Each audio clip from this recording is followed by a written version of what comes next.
সুপ্রিয় দর্শক, আসসালামু আলাইকুম। কেমন আছেন সবাই? আশা করি আল্লাহর রহমতে ভালোই আছেন। চলে এলাম আজকে একটা নতুন রেসিপি নিয়ে। চলুন তাহলে দেখি না আজকে রেসিপিটি।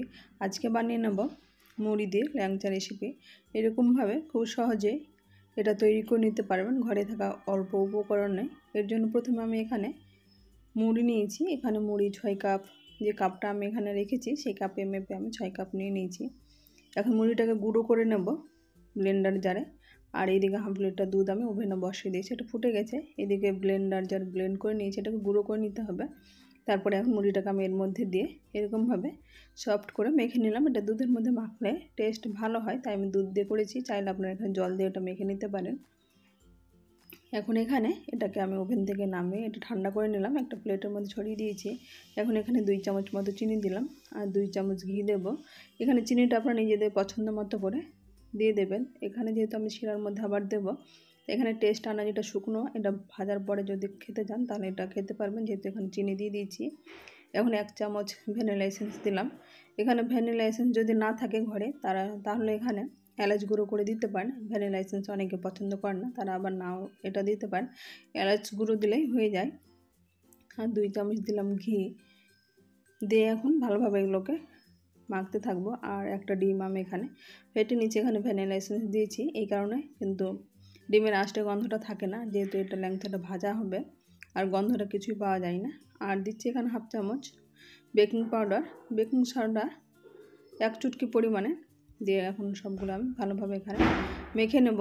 এখানে সবগুলো মাখার পরে এখন একটা আমি ডিম ভেঙে দেবো। এখানে যেহেতু আমি 6 কাপ নিয়েছি, 6 কাপের জন্য একটা ডিমই যথেষ্ট। এখানে যদি পরিমাণটা আরও বাড়িয়ে নিতে পারেন মুড়ির, তাহলে এখানে ডিমের পরিমাণও বাড়িয়ে নিতে হবে। এখানে এটা সফটভাবে মাখা যায়, ল্যাংচাটা খেতে বেশ ভালো লাগে, তাই আমি ডিমটা দিয়েছি। এখন এটা দিয়ে সফট একটা ডো তৈরি করে নেব। এটা দিয়ে মোটামুটি 4-5 মিনিট একটু মধ্যে মধ্যে মেখে নিতে হবে। এরকম আমি পারফেক্ট ডো তৈরি করে নিয়েছি।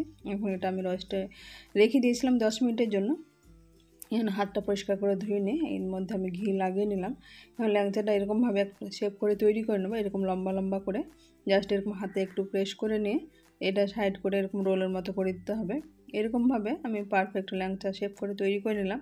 2 সাইডে একটু কোণ কোণ করতে হবে, তাহলে কিন্তু যেমনটা আমরা দোকানে কিনে খেয়ে থাকি সেরকমভাবে বাড়িতে আপনি মুড়ি দিয়ে তৈরি করে নিতে পারবেন। এরকমভাবে সবগুলো ল্যাংচা আমি তৈরি করে নিয়েছি। অন্যদিকে ওভেনে একটা কড়াই বসে কড়াইতে পর্যাপ্ত পরিমাণ তেল দিয়ে আমি এই তেলটা ভালোভাবে গরম করে নিলাম। এখন তেলটা ভালোভাবে গরম হয়ে গেছে, ল্যাংচাটা এর মধ্যে দিয়ে ভেজে নেব।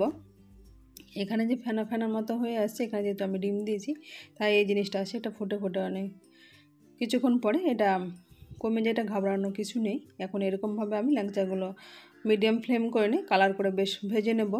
এইদিকে ওভেন একটা অন্যদিকে পাত্রে আমি বসে এখানে আমি 2 কাপ চিনি নিয়েছি আর 3টে ছোটো এলাচ, 3টে লবঙ্গ, একটা তেজপাতা এখানে অর্ধেক করে দিয়ে আর 1 কাপ আমি দিয়ে দিলাম জল।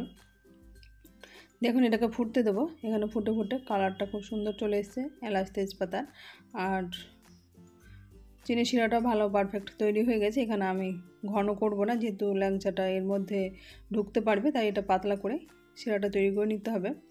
এখন এইদিকে শিরাটা ফুটে গেছে ভালোভাবে, ল্যাংচাগুলো ভাজা হয়ে গেছে। এটা গরম গরম অবস্থায় ভেজে নিয়ে এখানে শিরার মধ্যে দিয়ে দিতে হবে। এখন ফুল ফ্লেমে এটাকে 5 মিনিট ফুটিয়ে নেব। এরকমভাবে ল্যাংচাগুলো যদি মিডিয়াম ফ্লেম করে ভেজে উপর দিয়ে কালারটা খুব সুন্দর আসে আর ভেতর দিকটা বেশ সফটভাবে ভাজা যায়, এরকম মিডিয়াম ফ্লেম করে একটু সময় করে ভাজতে হবে। তারপর আমি শিরার মধ্যে এটা 5 মিনিট ডুবিয়ে নেওয়ার পরে আধ ঘন্টা এটা রেস্টে রেখে দিয়েছি। তারপর একটা সার্ভিং বাটিতে উঠে নেবো। খুব সহজে তৈরি হয়ে গেছে সফট মুড়ির ল্যাংচা রেসিপি। আমার রেসিপিটা কেমন লাগলো আপনারা অবশ্যই কমেন্ট বক্সে কমেন্ট করুন। আজ তাহলে এই পর্যন্ত, ফিরে আসছে নতুন কোনো রেসিপি।